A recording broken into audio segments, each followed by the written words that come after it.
em cũng vạch mặt chồng em mà. Anh không có ưa một cái con nhỏ mà kiểu như chán dồ mà lúc nào cũng chảnh chảnh. Mà em ghét mặt mà đen mà có râu mà còn lùn hơn em nữa chị. Anh có nấu ăn không? Nấu ăn là công việc nhà hả? Bây giờ tới chị nè. Thôi bên này không có trùng khớp đâu, khỏi hỏi đi. Nói chung là bên cặp vợ chồng em là có 6 câu giống nhau, 4 câu là chưa hiểu lắm. Tại vì là vợ không có hiểu. Hiểu ý người đọc mới chết chứ. Nè coi chừng nha. Coi chừng nha, cái này mới chết nè. Nó hỏi mà hai chồng không hiểu ý nó luôn nè. Em hay đọc ngược lắm. Em trợ giúp dịch ra đi Vinh. Câu số 1. Nếu chồng đi công tác 5 ngày vẫn chưa gọi điện thoại, nhắn tin về cho vợ thì vợ sẽ nghĩ gì? Chấm hỏi. Hết giờ rồi chị ơi. Tại vì nó không có đủ ý. Cái gì? Bận đi làm quá. Bận đi làm quá. Bình thường. Nói Còn chung bên kia là bình không có thường. ghen.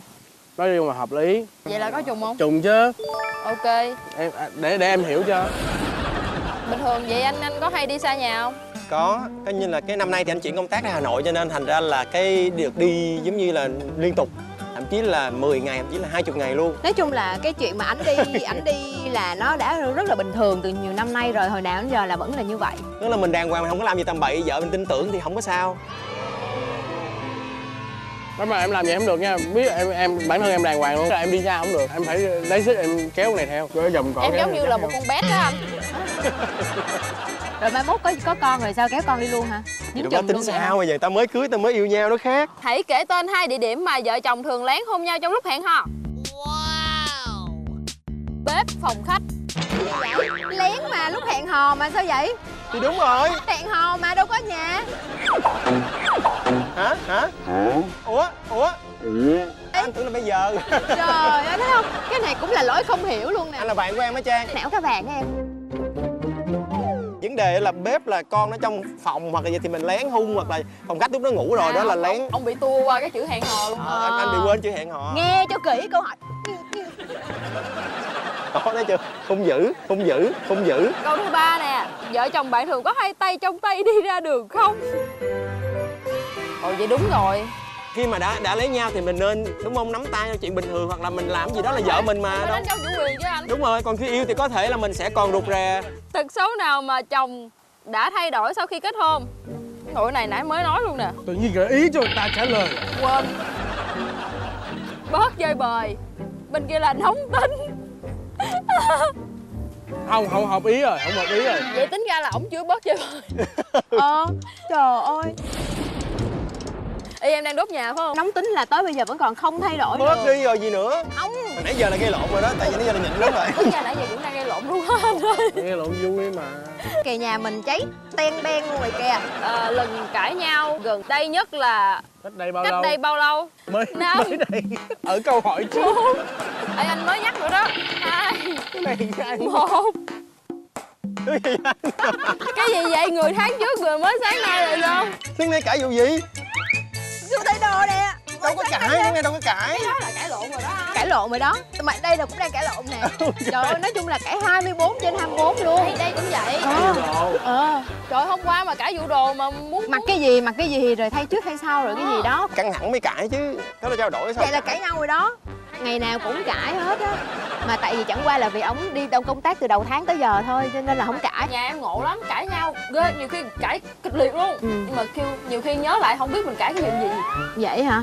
Còn đây là tụi chị là cãi nhiều quá không nhớ hết nổi. Chồng thích vợ bày tỏ tình cảm bằng cách nào? Thứ nhất, hôn thấm thiết. 2, ôm choàng bất ngờ. Hay chỉ là khoác vai nhẹ nhàng? Sao y bản chính. Ý, bạn ấy nhắc bài kìa. Đâu có nói gì đâu. Ê, mình thích cái nào ta? Hả? Mình thích cái nào ta? Mình thích cái hôm đắm đuối đi. Mình là cái nặng đô nhất. Nặng đô nhất, đúng rồi. Già gọi trẻ nó khác. Không, trẻ nó cũng vậy đó. Rồi, anh nghĩ vậy nè, mọi cái ví dụ như là căng thẳng hay là một cái gì đó, dù đang gây lộn, chửi bới, chỉ đang căng cái gì anh nhào cho ôm cái là bà sùi xìu hết luôn. Mà anh cũng vậy thì Ba vô hung luôn, có Đúng con rồi. nó có hung không?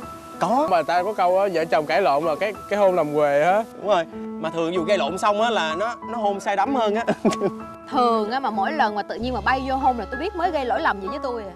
Không có vấn đề gì mà. Thôi rồi bỏ qua đi, bỏ qua. Rồi bỏ qua.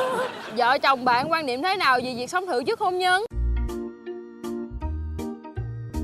Không nên, nếu tránh nên tránh. Anh thấy một số đứa bạn của anh, bạn thân á, đa số bỏ nhau vì là sống thử trước hôn nhân. Sống thử nó cũng có hai con hai mặt, một là hợp, hai là không hợp.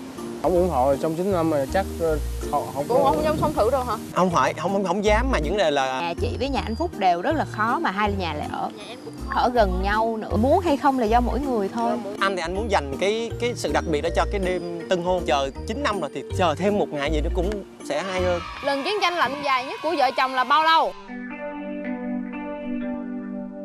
Bả là 5-6 ngày rồi. Thì anh hơn 3 ngày đó. Anh ăn gian quá, anh hơn 3 ngày.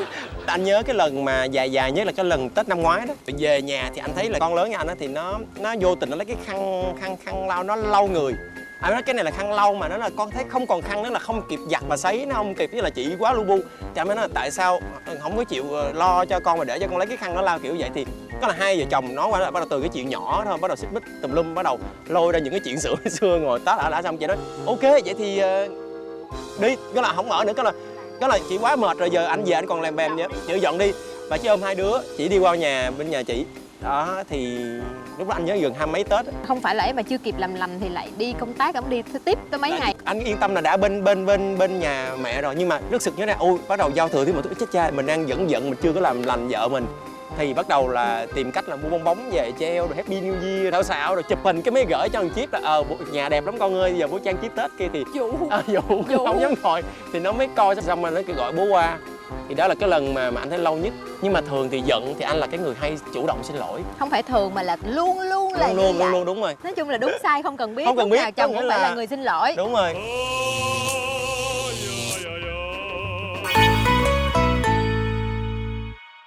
Điều chồng khiến vợ cảm thấy cảm động nhất là gì? Chăm con khi vợ vắng nhà. Vậy là đúng rồi. Tại cái đứa bé Chip đầu của anh đã bị tim, cho nên là thành ra là phải chữa bệnh, và anh phải chữa cả bên Mỹ luôn. Thì cái đứa thứ hai thì anh mới quyết định là anh sẽ sinh bên Mỹ. 2014 thì chỉ là có anh với Chip ở Việt Nam. Anh làm hết những cái chuyện mà hồi đó giờ anh không làm, có nghĩa là chăm lo cho nó ăn, đưa đón đi học, thay tã. Thì chị thích nhất cái điều đó. Khi thấy vợ khóc mà chưa biết lý do gì sao thì chồng thường làm gì? Câu này giờ đơn giản quá. Rất sợ và lo Tao lắng. hỏi là làm gì mà. Thì đó làm gì là sợ rồi, đâu làm gì đâu. Không có hành động gì là làm hả? Cái sợ cái đó là suy nghĩ chứ đâu phải là hành động. Để làm gì? Chuyện gì? Dỗ. Ông này chắc có tật giật mình à. Sợ phụ nữ khóc, có nghĩa là cãi lộn mà khóc là anh thua rồi đó, có nghĩa là anh xong là coi như mình xèo luôn. Anh không như can đảm như Vinh là dỗ rồi oan cái là sao, như đó là sao đó. Rồi sợ lo lắng thì mình làm cái gì? Thì tự cho thóc tự nín đi. Vậy là sai rồi đó.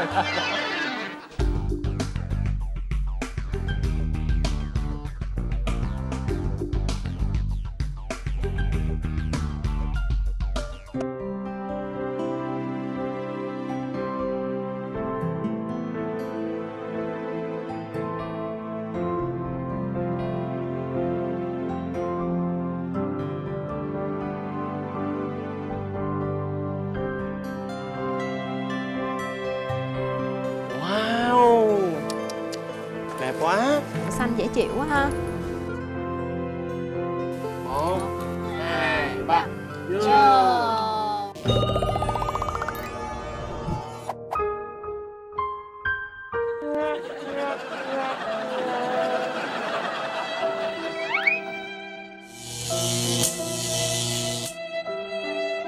Anh thấy vậy thoải mái hơn. Mình già rồi mình thấy lốt,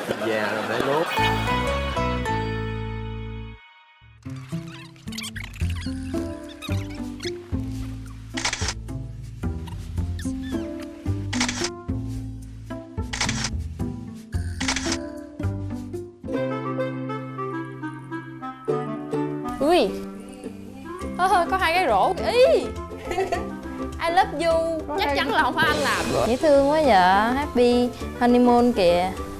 Trong kế hoạch của anh đó đó. Anh đừng có xạo anh ơi. Cái này chương trình gì? Giờ có bất ngờ không? Bất ngờ quá, cảm ơn chương trình. Wow. Dễ thương quá. Trời đã quá à.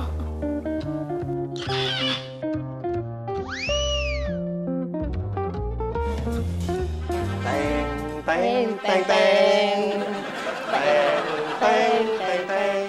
Hôm nay ngày lành tháng tốt. Cô dâu chú rể đi lên lễ Hồng đài. Phúc và Quỳnh Phượng ra mắt hai họ. Nhất bái thiên địa, nhị bái cao đường, phu thê giao bái. Hôn nhau thì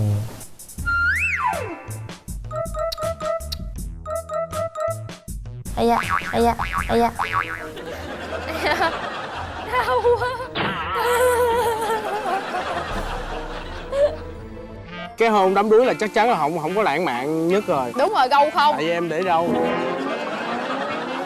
Mỗi lần em kề Giang vô ghét em râu. là phải báo bà để bà chuẩn bị chứ không là em ăn giọng đó, không là em ăn giọng đó.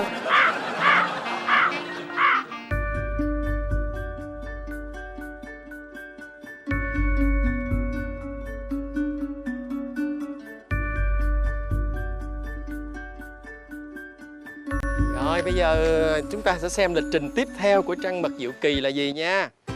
Các bạn sẽ đổi chéo thành viên giữa hai cặp vợ chồng trải nghiệm việc trang trí bánh ngọt hoặc là pha cocktail. Wow.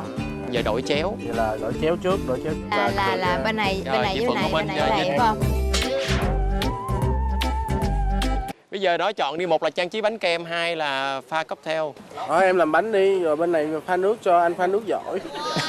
1, 2, 3. À, trang trí thôi, bánh đã có rồi. À, vậy là mỗi người làm một cái luôn á anh.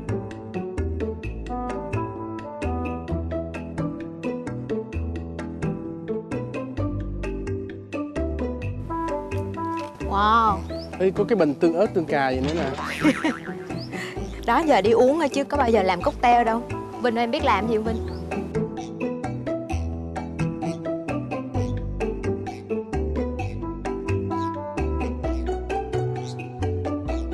Bây giờ em thương bà lắm. Tại vì Trang có nói là Trang nhớ sân khấu hay hát, nhưng mà bây giờ chuyển qua làm kịch bản, nó qua bên Phục Trang, nó ủi đồ. Có những đắng cay làm sao có thể đổi thay. Xin hãy nắm tay để dừng lối qua tháng ngày. Tức là vì để được gần chồng, để được lúc nào cũng đi chung với em thì là Trang chấp nhận những cái công việc không có liên quan đến cái nghề của mình. Hồi trước Trang đi hát thì Trang nghĩ là Trang không có thời gian dành cho Vinh, cho nên Trang mới quyết định là đổi công việc để Trang có thể ở gần Vinh là viết kịch bản.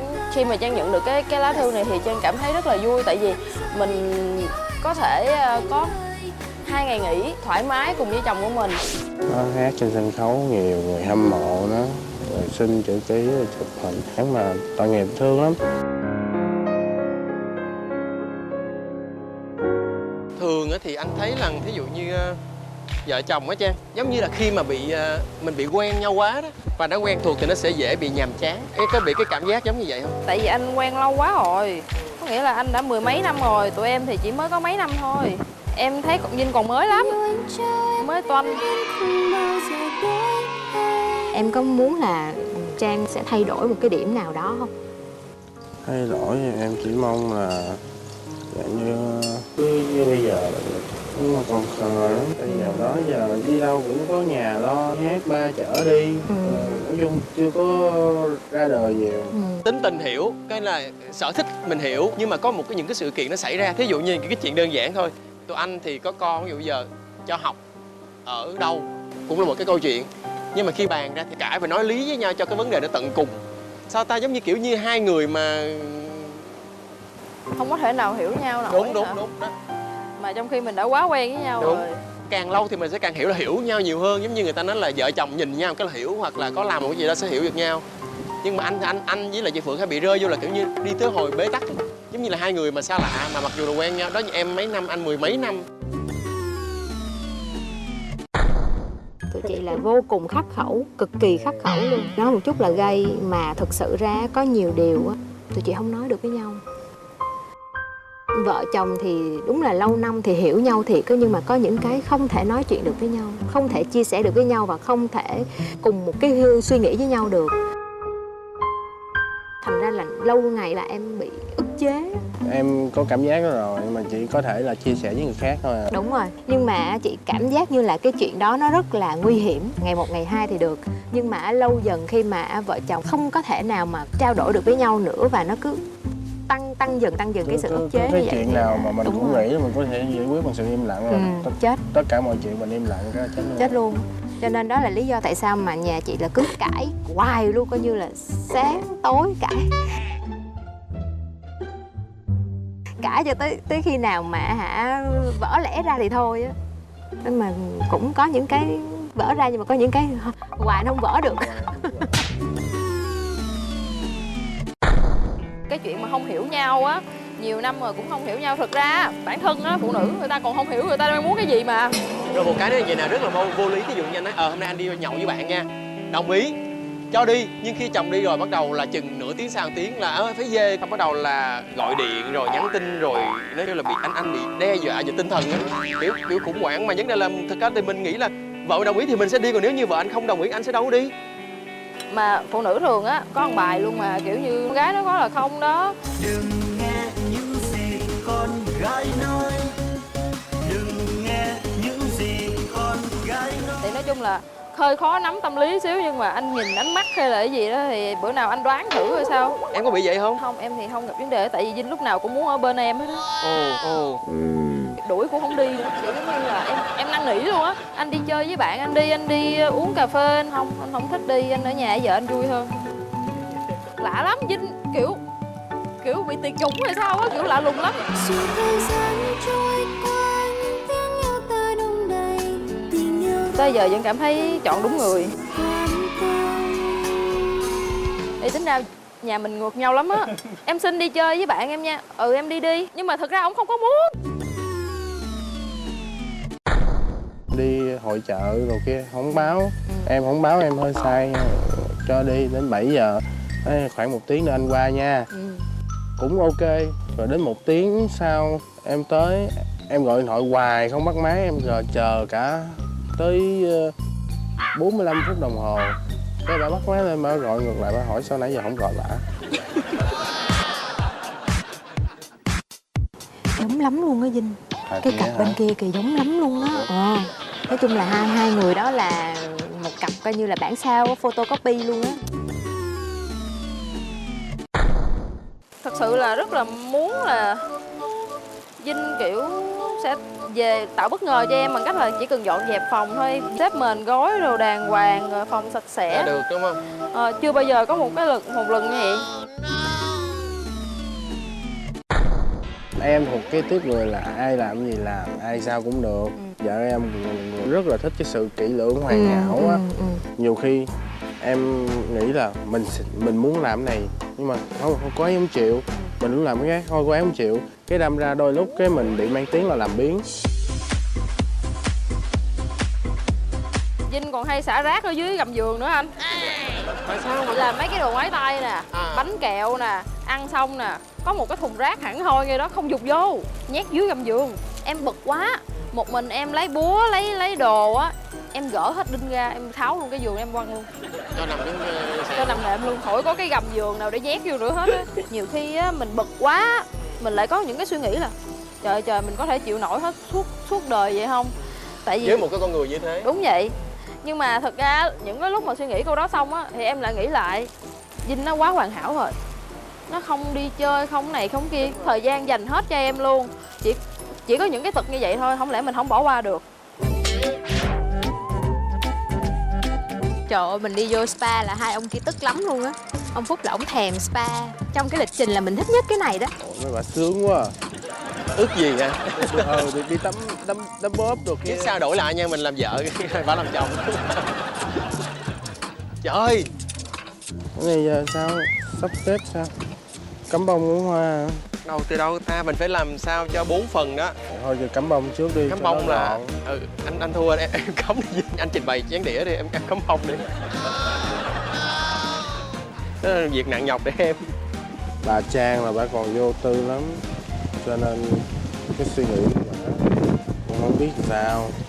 Nói chung là khen hết, nhưng mà chỉ có một cái mà không có thích em á, là cái chuyện mà đó xếp đồ với lại phụ vợ làm những chuyện gia đình. Biết tất cả xong thì nói một câu rằng là em cảm thấy cũng em cảm thấy là anh Vinh anh quá tốt, cho nên thành ra có một cái gì đó nó không tốt thì cũng ok. Mà chị thấy hả là Vinh là rất là tâm lý á, hiểu em và thương em tuyệt đối luôn á. Tất cả mọi cái là bạn ấy đều nghĩ cho em hết. Để làm bánh vui không?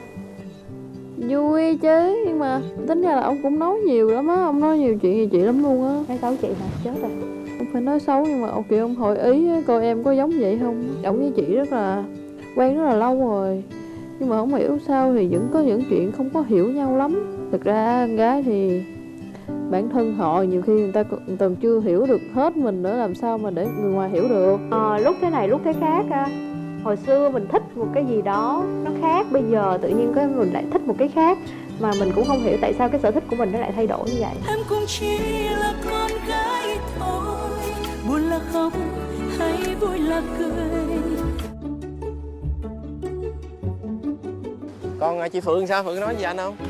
Chị Phượng thì cũng nói là giống như anh cũng hay cãi bả đồ kia, nhưng mà chị hy vọng là thôi còn cãi được cứ cãi. Chứ tại vì những cái chuyện mà ức chế trong lòng mà im luôn á, rồi im được chuyện này thì sẽ im chuyện khác thì nó không hay. Còn cãi là còn thương nhau. Cãi là còn thương nhau, còn muốn hoàn thiện nhau.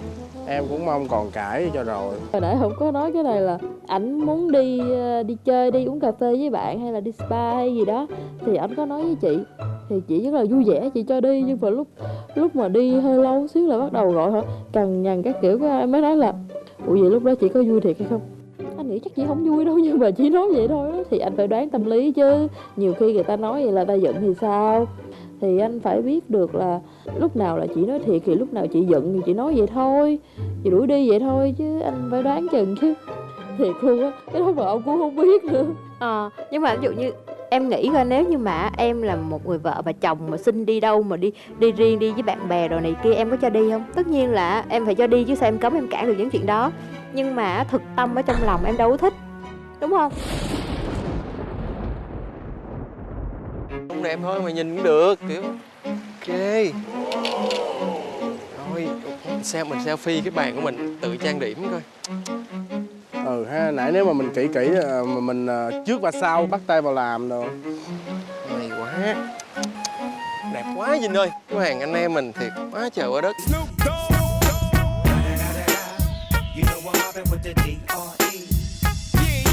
Có nghĩa là hồi đó là tụi anh cũng ở chung gia đình, nhưng mà sau đó thì anh thấy rằng ở chung nữa thì nó sẽ không ổn.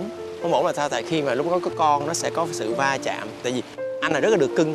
Bây giờ anh nói thôi, nợ mấy năm mình xin phép ra ngoài, tách ra ngoài kiểu gì ở. Em cũng sợ như vậy đó. Một phần cái lý do tại vì em nói với nhà em là em ở Nha Trang để cho nó có gần công ty để dễ đi lại làm việc. Nhưng mà cái mục đích chính là em ngại cái chuyện mà Trang sẽ qua làm